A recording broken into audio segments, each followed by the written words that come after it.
औज़ु बिल्लाहि मिनश्शैतानिर्रजीम बिस्मिल्लाहिर्रहमानिर्रहीम अस्सलामु अलैकुम वरहमतुल्लाहि वबरकातुहू। नूर पॉइंट के प्यारे भाइयों और बहनों, मैं उम्मीद करती हूँ कि आप सब खैर व आफ़ियत से होंगे। मैं अल्लाह रब्बुल इज़्ज़त से दुआ गो हूँ कि आप सबको खैर व आफ़ियत से रखे, आमीन। मुअज़्ज़ज़ सामीन कराम, अक्सर लोग सवाल करते हैं कि सहरी के बाद हम बिस्तरी करना सुबह सादिक से पहले क्या जायज़ है? तो उसका जवाब है, सहरी के बाद सुबह सादिक में अगर वक्त हो तो उस सूरत में हम बिस्तरी कर सकते हैं।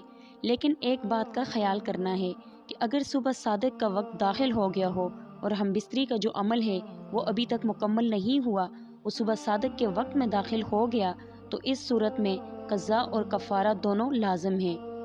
और अगर सुबह सादिक से पहले हम बिस्तरी से फारिग हो गए तो इस सूरत में कोई हर्ज नहीं। हाँ, ये भी इजाज़त है कि गुस्ल सुबह सादिक के बाद कर लिया तो इस सूरत में कोई नुकसान नहीं, लेकिन हम बिस्तरी का अमल सुबह सादिक से पहले पहले हो। गुस्ल में एहतियात करें, ज़्यादा ताख़ीर न करें।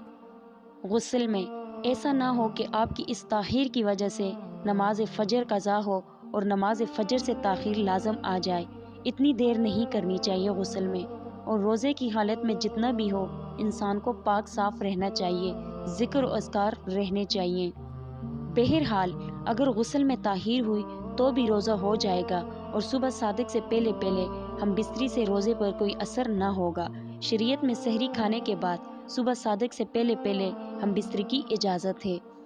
अगर सुबह सादिक का वक्त दाखिल हो गया तो उस सूरत में कफ़ारा और क़ज़ा दोनों लाज़िम आएंगी। हाँ, रोज़ा रख कर गुस्ल बाद में कर सकते हैं, लेकिन कोशिश करें कि गुस्ल जल्दी कर लें। अल्लाह रब्बुल इज़्ज़त हम सबको दीन की समझ अता फरमाए और दीन के मुताबिक ज़िंदगी बसर करने की तौफीक अता फरमाए, आमीन। आप सबसे गुजारिश करती हूँ कि हमारे चैनल नूर पॉइंट को सब्सक्राइब करें और सब्सक्राइब के साथ साथ हमारी वीडियो को लाइक और शेयर करें। अपनी कीमती राय का इज़हार कमेंट्स बॉक्स में ज़रूर दें। अल्लाह रब्बुल इज़्ज़त आप सबको अपने हिफ्ज़ व अमान में रखे, आमीन सुम आमीन। सब लोगों से रिक्वेस्ट करती हूँ, मुझे अपनी दुआओं में याद रखा करें। अल्लाह हाफ़िज़।